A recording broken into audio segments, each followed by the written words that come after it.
Now, I want to move on to this big announcement this afternoon, Mark McGowan, WA Premier's resignation. Andrew Carswell, look, he said he was so tired, that's why he was stepping down after leadership during the pandemic.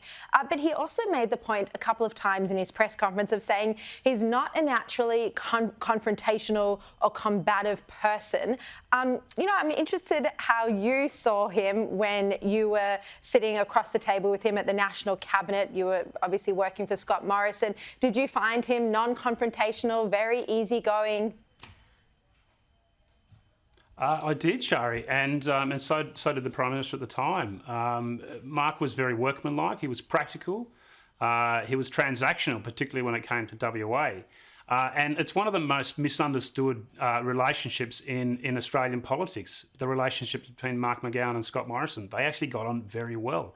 And in fact, he arguably had a better relationship with Mark than any other Labor Premier, and dare I say it, any other Premier, perhaps the Tasmanian Premier as an exception to that. But they did have a good working relationship, and it went back to when Scott Morrison was Treasurer and they inked the deal on the GST to just get that off the table, to fix a solution that was problematic politically for the Liberal Party and appease what was a legitimate political issue on the ground there. I mean, you go to WA; it's the only state in the country where you talk about GST and it makes a front page news, and people on the street actually get what you're talking about. Not much news in WA. Only one newspaper. Joe, on a serious note, well, kind of serious note. Basil Semplice, he's a TV personality, former Lord Mayor in WA or in Perth. His name has actually been floated as a future Liberal leader who might have a chance of taking the party back to government. Liberals have been obliterated in WA, only 2 lower house seats. And funnily enough, in his press conference this afternoon, Mark McGowan joked that maybe he should take on the role of David Koch at Sunrise as host of Sunrise, seeing as that job was going. That's right. I'll just say to Mark McGowan, look, we're all pretty upset about Kochie leaving Sunrise, but I think his was an overreaction. But the Basil Semplice, I mean, Leader of the Opposition, as far as I'm aware, is the only job he's currently not presently serving in. I mean, he's done absolutely everything. He was a host of Weekend Sunrise. He had a radio show in Perth, of course. Then was Lord Mayor. And I think he cut down from sort of 3 full-time jobs to 2 full-time jobs. He could probably pick up.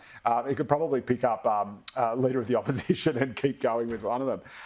They will need something like that. The Libs are in an existential crisis in WA, obviously, as they are, I think, pretty much everywhere. They don't know what their brand is. They don't know what they stand for. They're sort of caught, if they're socially conservative, they appeal to their base, but they isolate people in Middle Australia and lose seats to the Teals. If they move to embrace things like climate or integrity or women or whatever, to try to get back the Teal vote, which they probably won't be able to get enough money for anyway, they get smashed on the right. So whether Basil Semplice is a strong enough character to actually single-handedly do that, I don't know. But I'm not surprised about Mark McGowan get along well with Scott Morrison. He represents the best of what a Labor Party should be, mentored by Kim Beazley, sits right to the right of the party. He's pragmatic, he's pro-business, but he just, has a bit of a heart, and he lands in the ALP. And that I think is the secret to his success. And the fact that he's obliterated the opposition so much is probably the reason why he feels, you know what, I can step back now because literally a drover's dog could win the next election. No, he's got the Labor Party in such a strong position there.